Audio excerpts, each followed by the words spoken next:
Bugün Cənubi Amerika haqqında danışacağıq. Cənubi Amerikanın fiziki coğrafi mövqeyi, həmçinin faydalı qazıntıları, relyefi haqqında.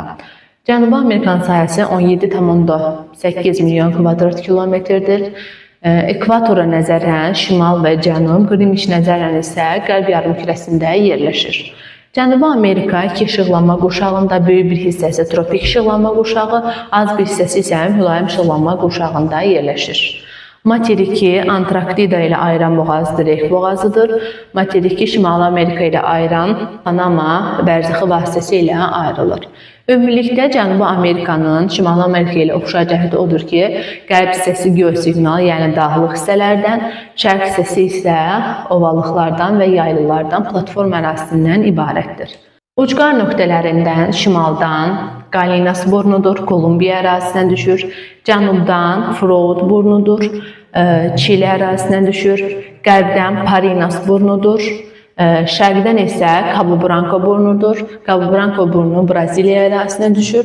Parinas isə Peru ərazisində yerləşir. Cənubi Amerikanın ən böyük dağlıq hissəsi And dağlarıdır. Bura həmçinin birinci mis qurşağı da adlanır. Burada yerləşən Çili və Peru ərazisində dünyanın birinci mis qurşağı yerləşir. And dağları haqqında danışmışkən, bura geosiqnal qurşaq olduğuna görə fəaliyyətdə olan vulkanlar var. Ekvatorda şimalda yerləşən Ruiz vulkanı Kolumbiya ərazisində yerləşir. Həmçinin artıq ekvatordan cənubda Ekvador ərazisində yerləşən Cotopaxi vulkanı. Daha sonra Çili ərazisində yerləşən San Pedro vulkanı, Çili ilə Argentina sərhədində yerləşən Liliaco vulkanı And dağlarının fəaliyyətdə olan vulkanlarıdır. Daha sonra burada sönmüş vulkanlar da var ki, Ekvador ərazisində yerləşən Chimborazo vulkanını misal göstərmək olar. And dağları haqqında danışarkən burada dağlıq yaylalar var ki, Puna, Peru, Boliviya dağlıq yaylaları da məhz And dağlarında yerləşir. Bundan əlavə 20 dərəcəlik paralerin kesti altiplano ərazisi də məhz And dağlarında yerləşirdir ki, altiplanolar yüksək dağlıq yaylalardır, iqlimi quraqdır. Ümumiyyətlə quraq iqlim olduqlarına görə burada ağaclar ümumiyyətlə yoxdur. Boliviya ilə Çili ərazisində, sərhədində yerləşən bir dağlıq yayladır. Deməli, kserofoot bitkilər üstünlük təşkil edir. İndi isə bu platform ərazisində yerləşən ovalıqlar və yüksəkliklər haqqında danışaq. Materikin şimal hissəsində Orinoco ovalığı yerləşir. Orinoco çayının gətirdiyi çöküntülərlə yaranmışdır. Həmçinin Orinoco ovalığı, yəni biz bilirik ki, ümumiyyətlə düzənliklər, yaylalar, yüksəkliklər və ovalıqlara bölünür. Ovalıqlar akkumulyativ mənşəli olur. Yaylalar isə denudasyon mənşəli olur. Ümumiyyətlə platformanın qalxan və enən hissələri olur. Qalxan hissələri, yəni ki, kristalik növü üstə çıxır və bu yaylalara uyğun gəlir. Platformanın çökən hissələri isə ovalıqlara uyğun gəlir. Məhz Orinoco ovalığı da onlardan biridir və qeyd etdiyimiz kimi ovalıqlarda neftli qazlı ərazilər daha yüksək olur. Orinoco ovalığında da neft qaz ehtiyatları ilə zəngindir. Guiana yaylası platformanın qalxan sipər hissələridir. Magmatik mənşəli, filiz faydalı qazıntılarla zəngindir. Guiana yaylasının ən hündür zirvəsi Roraima dağıdır. 2875 metr hündürlüyündədir. Həmçinin Guiana yaylası üçün xas olan relye forması tepuilərdir. Tepuilər nədir? Tepuilər fiziki kimya başlama nəticəsində yaranır. Onlar əsasən quraq bir səhra ərazisində masaya bənzər bir relye formasıdır. Hündürlükləri 800-1800 metr aralığında dəyişir və Guiana yaylasının ən hündür zirvəsi olan Roraima dağı da məhz o məşhur tepuilərdən biridir. Daha sonra gəlirik Amazon ovalığı. Ovalıqlar bilirik ki, çay çöküntülərindən yaranır. Bu da Amazon çayı və qollarının gətirdiyi çöküntülərlə Amazon ovalığı yayılır. Və həmçinin qeyd edeyim ki, Orinoco çayının mənsəbi deltadır. Lakin Amazon çayının hövzəsi isə estuari və deltaya malik olmaqla iki formada olur. Daha sonra aşağı hissədə gəlir Braziliya yaylısı. Braziliya yaylısı böyük bir hissəsi məhz Braziliya dövlətinin ərazisindədir. Braziliya yaylasının ən hündür zirvəsi Banadeira dağıdır. 2897 metr hündürlükdədir. Braziliya yaylası üçün xas olan relief formaları isə kəllə qənd relief formasıdır. Kəllə qənd də fiziki aşınma nəticəsində yaranır. Hündürlüyü təxminən 300 metr arasında dəyişir. Ən çox kəllə qənd relief forması isə Rio de Janeiro şəhərində yerləşir və İsa Peyğəmbərin heykəlinin yanındadır və bu şəhərdə kanal turizminin inkişafına da gətirib çıxarmışdır ki, dünyada çox turist mənbəyi cəlb edən ərazilərdəndir. Məhz Rio de Janeiro şəhərində yerləşən kəllə qənd və yaxud da şəkər başlığı relief formaları. Daha sonra gəlir, həmçinin dedik ki, Braziliya yaylısı dəmir filizi, boksit kimi filiz mənşəli faydalı qazıntılarla da zəngindir. Daha sonra gəlirik bu aşağı hissədən La Plata ovalığı. La Plata Uruguay, Paragvay və Parana çaylarının gətirdiyi çöküntülərlə yaranıb La Plata ovalığı. La Plata ovalığında da neft qaz kimi faydalı qazıntılar zəngindir. La Plata ovalığından cənubda isə Patagoniya yaylasıdır. Ümumilikdə Patagoniya termininin mənası da La Plata hövzəsindən cənubda qalan ərazi mənasına gəlir. Cənubi Amerikanın ən hündür nöqtəsi Aconcagua dağıdır. And dağlarının da ən hündür zirvəsidir. Hündürlüyü 6960 metrdir. Ən çökək hissəsi isə Valdes yarımadasında yerləşən Salinas Chicas gölüdür.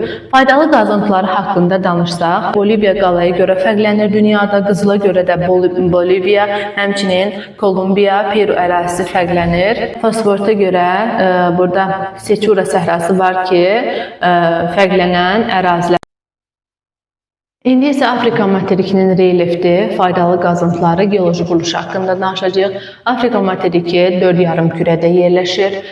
Qrinviç meridianına əsasən şərq və qərb yarımkürəsində, ekvatora nəzərən isə şimal və cənub yarımkürələrində yerləşir. Afrika materiki sahəsi 30,3 milyon kvadrat kilometrdir. Böyük bir hissəsi tropik işıqlanma, az bir hissəsi şimal mülayim və az bir hissəsi cənub mülayim olmaqla üç işıqlanma qurşağında yerləşir. Afrikanın ucqar nöqtələrinə baxsaq, şimaldan Bensekka burnu var, cənubdan İğnə burnu, Car ərazisinə düşür, Cənubi Afrika Respublikası ərazisinə düşür. Daha sonra qərbdən Almadi burnu var, Senegal ərazisinə düşür. Şərqdən isə Ras Xəfun burnu Somali ərazisinə düşür. Afrikanın reliftinə nəzər salsaq, ümumilikdə Afrikan dağlıq və düzənlik hissələrdən ibarətdir. Şimal və qərb hissələri düzənlik reliefdən, cənub və şərq hissəsi isə dağlıq reliefdən ibarətdir. Həmçinin bunun yəni materikin həm platforma, həm də geosignal hissələri var. İndi isə Afrika materikinin suları haqqında, yəni hansı okeanlar sahillərini yuyur, onlar haqqında danışaq. Hind okean və Atlantik okean olmaqla iki okean sahillərini yuyur. Həmçinin dünyada ən böyük daxili dəniz olan Aralıq dənizi şimal hissəsində yerləşir və dünyada ən çox duzluğa malik olan Qırmızı dəniz, yəni 42 promil və bu materikin sahillərini yuyur. Aralıq dənizi haqqında danışmışkən Afrikanın Avropadan, yəni Pireneya yarımadasından Cəbəli Tarıq boğazı vasitəsilə ayrılır. Afrikanı Siciliya adasından Tunis boğazı vasitəsilə ayrılır. Həmçinin Afrika Ərəbistan yarımadasından və yaxud da ki Avrasiya materikindən Süveyş kanalı, burada isə Bab-el-Məndəb boğazı vasitəsilə ayrılır. Dünyada ən çox neft hasil olunan hövzələr Məsküviyano körfəzi və Ədəl körfəzi, Qırmızı dəniz sahilləri də Afrika sahillərində yerləşir. 4 yarımkürədə yerləşən Qrinviç və Meridian ekvator xəttinin kəsişdiyi məntəqə olan bu məntəqə də Qviyana körfəzi sahillərində yerləşir və bu da Afrika materikinin sahillərində yerləşmişdir. Afrikada ən böyük adası Madagaskar adasıdır. Madagaskar adası materik mənşəli adadır, paleotektonik ərazidir, yəni heç bir seismik proseslər baş vermir və Mozambik boğazı vasitəsilə materikdən materikdən ayrılır. Bundan başqa ən böyük yarımadası olan Somali yarımadası yerləşir. O da zamanla materikdən ayrılmaqdadır. Ümumilikdə götürdükdə Afrika və Ərəbistan, yəni şimal-şərq istiqamətdə hərəkət edir. Lakin Ərəbistan daha sürətlə hərəkət edir. Afrika nisbətən zəif olduğuna görə Qırmızı dənizin sahəsi böyüyür. Yəni gələcəkdə burada su mübadiləsi genişlənə bilər. Afrikanı alçaq və yüksək Afrika olmaqla iki hissəyə bölmüşdük. Qeyd etdiyimiz kimi Şimal və Qərbi Afrika, düzənlik Afrika və yaxud alçaq Afrika, Cənub və Şərq hissə isə yüksək Afrika, Dağlıq Afrikada adlanır. İndi isə Afrika haqqında danışarkən bu düzənlik əraziyə, yəni platforma ərazidə yerləşən yaylalara nəzərdən keçirək. Bunlardan birincisi Əhəqqar dağlığı yaylasıdır. Ən hündür zirvəsi Tahat dağıdır. 2918 metr hündürlükdə. Daha sonra Tibet dağlığı yaylasıdır. Emikuşidir. 3415 metr hündürlükdə. Həmçinin Darfur platosu var ki, Marra dağıdır. 3088 metr hündürlükdə. Bu dağlıq yaylalar Böyük Səhra daxilində yerləşən şahid dağlardır və platforma ərazisindədir. Yəni burada heç bir geosignal proseslər baş verməz və alçaq Afrikaya daxildir. Bir də var yüksək Afrika. Buradan Efiopiya yaylası ən hündür zirvəsi olan Rastlaşan dağıdır. 4620 metr hündürlükdə və Şərqi Afrika yaylası var. Onun da ən hündür zirvəsi Kilimanjaro dağıdır. Bu vulkandır, vulkanik dağdır. Ümumiyyətlə Afrikanın ən hündür zirvəsi də məhz Kilimanjaro dağıdır. Vulkanik dağdır, ən hündür yəni vulkandır burada. Vulkanlar haqqında danışmışkən digər yəni vulkanlar haqqında qeyd edeyim. Yəni Afrikada 3 fəaliyyətdə olan məşhur vulkan, bir dənə isə sönmüş vulkan var. Kilimanjaro dedik 5895 metr hündürlükdədir. Bundan başqa Kamerun dövləti ərazisində yerləşir və Kalisimbi Ruanda dövləti ərazisində yerləşir. Bunlar fəaliyyətdə olan vulkandır. Sönmüş vulkanı isə Kenya dövləti ərazisində Kenya vulkanıdır. 5199 metrdir. Həmçinin Afrikanın ikinci ən hündür zirvəsi də hesab olunur. Afrikanın ovalıqları haqqında danışaq. Afrikanın ovalıqları, burada Livya ovalığı var. Həmçinin Senegal çayının gətirdiyi çöküntülərlə Senegal ovalığı, Niger və Volta çayının gətirdiyi çöküntülərlə Volta ovalığını, Kongo çayının gətirdiyi çöküntülərlə Kongo ovalığını misal göstərmək olar. Səhralarını nəzərdən keçirsək, Afrika ümumilikdə tropiklər arasında geniş ərazi tutduğuna görə səhralar da çoxdur. Burada Livya səhrasını, Namib səhrasını, həmçinin Böyük Səhra dünyada ən böyük, yəni səhradır, Böyük Səhra. Burada Namib və Kalahari səhrasını da misal göstərmək olar. Namib səhrası qeyd edək ki, soyuq Bengal cərəyanının təsiri yaranıb. Kalahari səhrası isə materik daxili mövqeyə əsasən yaranmışdır. Afrikanın dedik ki, ən hündür zirvəsi Kilimanjaro dağıdır. Ən çökək hissəsi isə Qırmızı dəniz sahillərində yerləşən Astal gölüdür ki, mənfi 156 metr dərinlikdədir. Faydalı qazıntılarından Atlas dağlarında, Mərakeş ərazisində dünyada ən çox fosforit ehtiyatlarına malik olan ərazilərdədir. Həmçinin Car ərazisində, yəni Cənubi Afrika Respublikası ərazisində qızıl ehtiyatları, həmçinin dəmir filizi, boksit ehtiyatları ilə də zəngindir. Dünyada ikinci mis qurşağı Kongo və Kongo dövləti ərazisində yerləşir. Birinci mis qurşağı demişdik ki, And dağlarında, Çili və Peru ərazisindədir. İkinci mis qurşağı da Kongo hövzəsində yerləşir.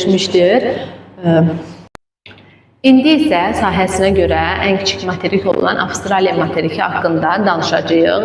Avstraliyanın sahəsi 7,7 milyon kvadrat kilometrdir.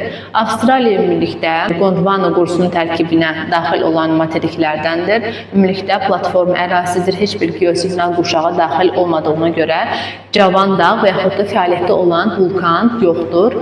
Avstraliya dövlət olaraq təkcə Avstraliya İttifaqı dövlətinə məxsusdur. Bütövlükdə, yəni heç bir dövlətin daxilində deyil. Avstraliya materikinin ucqar nöqtələri haqqında danışaq. Şimaldan Cape York yarımadasında York burnu, cənubdan cənub-şərq burnu, şərqdən Byron burnu, qərbdən isə Steep Point burnu yerləşir. Avstraliya materiki ekvatoru nəzərən cənub yarımkürəsində, Greenwichə nəzərən isə şərq yarımkürəsində yerləşir. Tropik və mülayim işıqlanma qurşağında yerləşir. Avstraliya Hind okeanı və Sakit okean sahilləri ilə yürür. Bundan başqa Timor dənizi və Arafur dənizləri Hind okeanına aiddir. Mərcan dənizi və Tasman dənizi isə Sakit okeanına aid olan dənizlərlə yuyulur. Həmçinin Avstraliyanın şimalında Carpentaria körfəzi yerləşir. Cənubunda Böyük Avstraliya körfəzi, coğrafiyaçılar körfəzi də yerləşir. Avstraliyanı Yeni Qvineya adasından Torres boğazı vasitəsilə ayrılır. Tasman adasından da Bass boğazı vasitəsilə ayrılır. Ən böyük adası da məhz Tasmaniya adası hesab olunur. Avstraliyada burada mərcan mənşəli adalar yerləşir ki, bunlar da gəmiçiliyə mane olur. Belə ki, bu ərazilərdə yəni geniş mərcan adaları yerləşir. Ona görə gəmilərin bu ərazilərə daxil olmasına mane olduğuna görə dəniz nəqliyyatı da bu hissələrdə zəifdir. Yaylalardan və ovalıqlardan ibarətdir. Yaylalar haqqında danışmazdan əvvəl burada yerləşən yarımadalar, böyük yarımadalar var. Arnhem yarımadası və Cape York yarımadası qədim platform ərazisidir. Heç bir geosiqnal qurşaqda yerləşmir. Ona görə cavan dağ və yaxud da fəaliyyətdə olan vulkan yoxdur. Paleozoy erasına aid olan böyük su ayırıcı dağları yerləşir. Materikdə onun da ən hündür zirvəsi Kostiyushka dağıdır, 2228. Cənub hissəsində yerləşir və həmin hissə Avstraliya Alpləri adlanır. Materikin ən hündür zirvəsi ilə Kostiyushka zirvəsidir. Ən alçaq nöqtəsi isə Eyre gölüdür, mərfi 16 metr. Avstraliya dağlıq hissədən və düzənlik hissədən ibarətdir. Burada Qərbi Avstraliya yaylası yerləşir. Yayla bilirsiniz ki, kristallik növrənin səthə çıxdığı ərazilərdir və dəmir filizi, boksit, mis kimi ehtiyatlarla zəngindir. Həmçinin şimalında Barkley platosu yerləşir ki, onun da təxmini hündürlüyü 300 metrə qədərdir. Burada mərkəzi düzənliklər, böyük artezan hövzəsi də yerləşir ki, neftli qazlı ərazilər hesab olunur. Düzənliklərindən Nallarbon düzənliyində və həmçinin Murray-Darling ovalığını da misal göstərmək olar ki, bu Murray-Darling ovalığı Murray və Darling çayının gətirdiyi çöküntülərdən yaranmışdır. Dağlardan Avstraliyada mərkəz hissəsində McDonnell, qərb hissəsində isə Hammersli dağlarını misal göstərmək olar ki, bu Baykaldan əvvəl yaranan dağlardandır. Səhralarına misal olaraq deyə bilərik ki, Böyük Viktoriya səhrası, Böyük Qumlu səhra, Gibson və Simpson səhralarını qeyd etməliyik. Qərbi Avstraliya yaylasında dəmir filizi, boksit, uran, qızıl kimi faydalı qazıntılar, həmçinin Arnhem və Cape York yarımadalarında boksit və uran, mərkəzi ovalıqlarda, baxın bu hissələrdə mərkəzi ovalıqlarda neft və təbii qaz kimi, həmçinin böyük sayıcı dağlarında isə daş kömür ehtiyatları genişdir və burada hasil olunur. Qərbi Avstraliyada açıq üsulla qızıl ehtiyatının çıxarılmasıdır. Bu həm ucuz başa gəlir, ancaq təhlükəli formadır və burada məşhur bir qızıl yatağı var. Super Pit qızıl mədəni. Dünyada da o mədən genişdir və açıq üsulla qızılı çıxarırlar.